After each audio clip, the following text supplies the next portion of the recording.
This episode of Bear With Me is produced by CENTCOM Entertainment.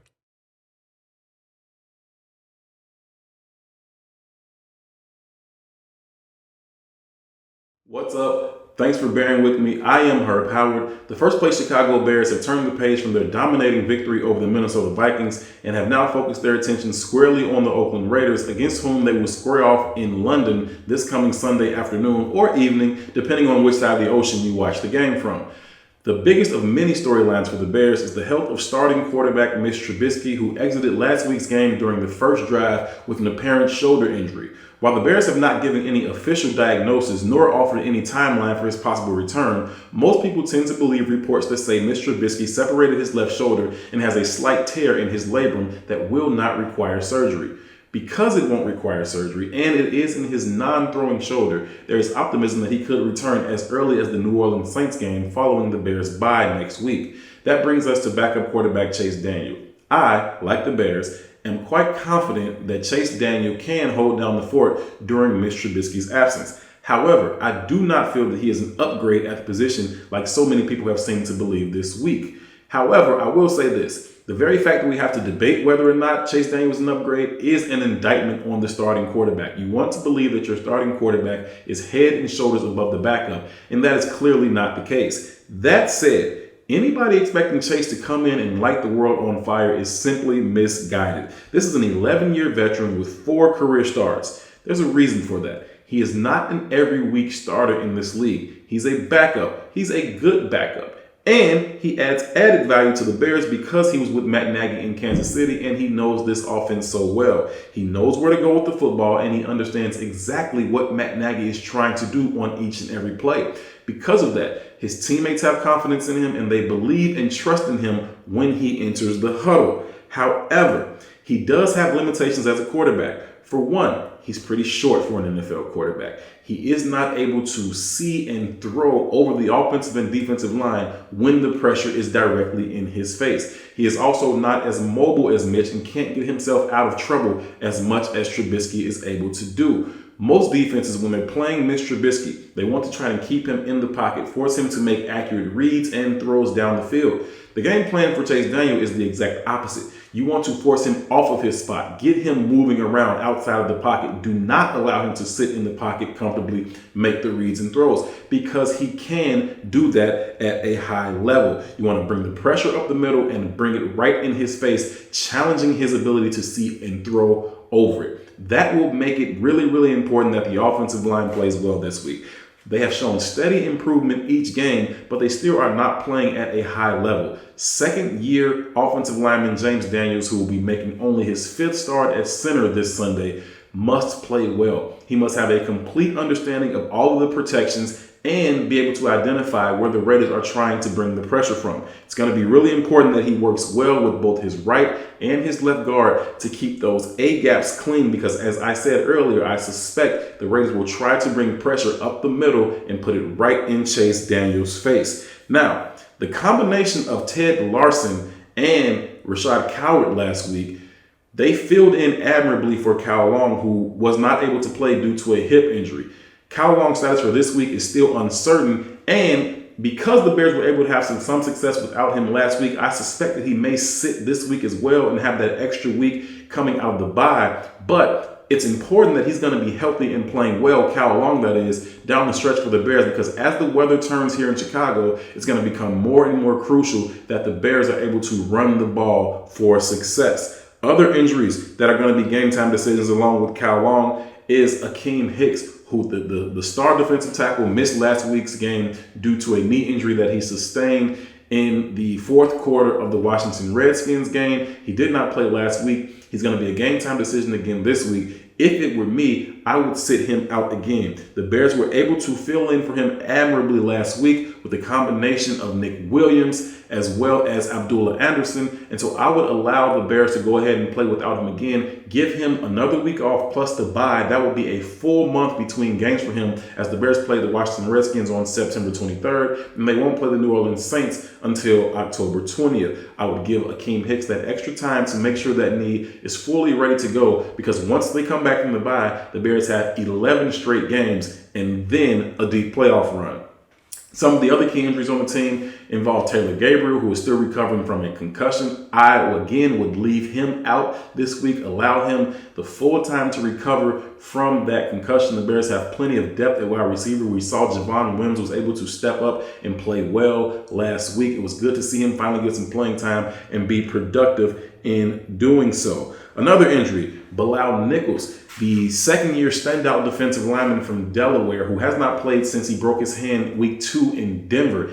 If he is able to go and play with the club on his hand and there is no risk of him further damaging the hand, I would like to actually see him play, because while the Bears were fortunate and able to certainly play well against the vaunted rushing attack of the Minnesota Vikings last week without Akeem Hicks and Bilal Nichols, you don't want to play that game too many times without your depth at the defensive line. It is what allows the Bears to stay fresh, keeping that rotation in, and Bilal Nichols is a really good player. So if he is able to go with the club on his hand and he cannot hurt his hand any further by playing, I would actually like to see Bilal Nichols on the field this week.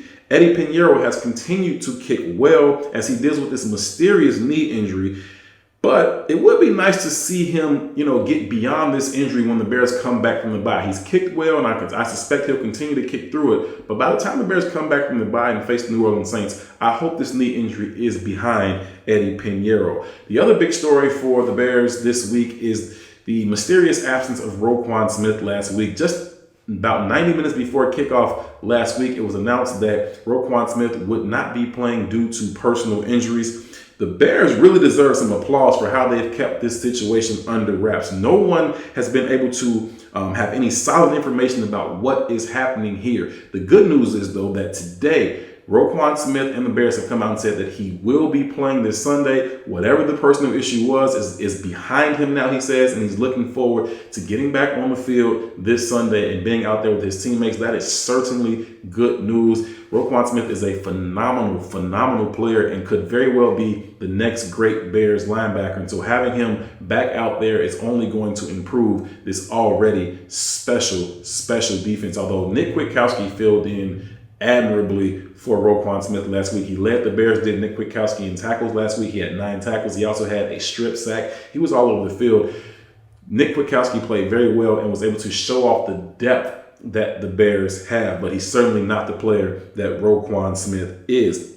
A couple of other notes that I want to bring up before we get out of here is that Sharon McManus, the Bears' longtime special teams ace, played. He was active for the first time last week against the Minnesota Vikings. As I told you in the pregame video that I suspected he would, simply because special teams coordinator Chris Tabor seemed to be really annoyed with the coverage units in Washington the week prior, and so I suspected that Sharon McManus would be in the lineup against the Vikings. He was, and he played really well. He got down the field and covered kicks, both in the punt game and the kickoff. He was a phenomenal special teams player, as he has been his whole career. I would like to see him stay up each and every game this year. I understand why the Bears had chosen not to play him through the first 3 games, because he doesn't add much value defensively to this team. In past years, he's been able to fill in at the nickel spot. This year, they moved him to the safety spot. And the fact is, you got Clinton Dix, you got Eddie Jackson, but even behind them, you got Deion Bush, DeAndre Houston Carson. And so there's no defensive value for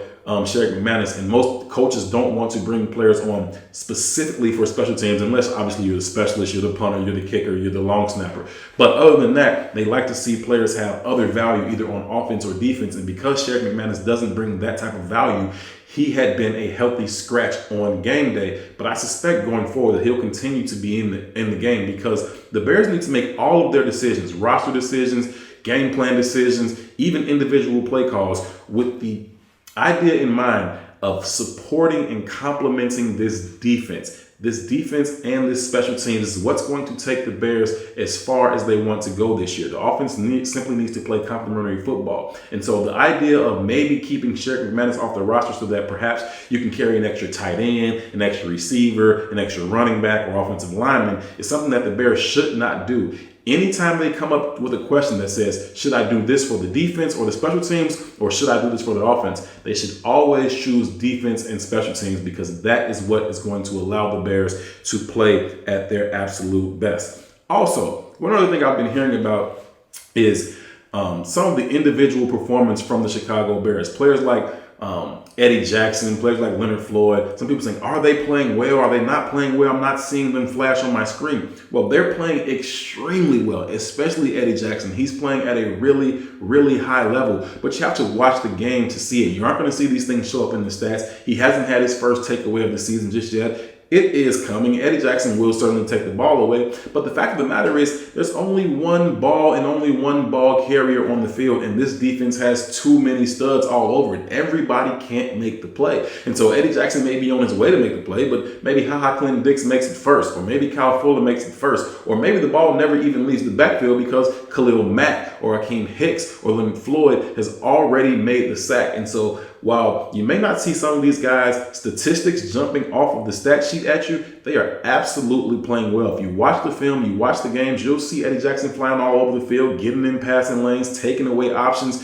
taking away that first read for the quarterback, and he's coming up and he's making tackles in run support as well. Eddie Jackson is playing as well, if not better, than he was last year. The takeaways just haven't come yet, but I suspect that they certainly will. And even if they don't come to Eddie Jackson, they will continue to come to this Bears defense. There are just too many athletes on the field. So don't think because you don't see some of these players getting in on some of these huge plays that they are not playing well. The entire Bears defense is playing at an extremely high level, and I certainly expect that to continue going forward. Last thing is Khalil Mack. Obviously, he's going to be playing against the Oakland Raiders, the team that drafted him, the team for which he played the first 4 seasons of his NFL career with. It's got to be a big game for him. Now, he's going to downplay it and say, no, it's just another game. And to be quite honest with you, how much better could he play, right? I mean, we see the man dominate every single week. It doesn't matter who the opponent is. I can't imagine that he's going to take it to another level for the Oakland Raiders. And if he does, I'm certainly interested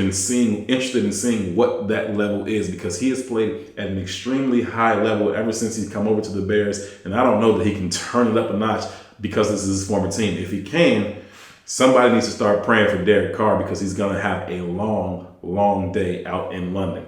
Thank you so much for bearing with me. My name is Herb Howard. Please, please, please share, like, subscribe, leave any comments. I love reading you guys' comments. I respond to each and every one of them as soon as I can. I greatly, greatly appreciate each and every one of you all bearing with me. Until next time, thanks for watching.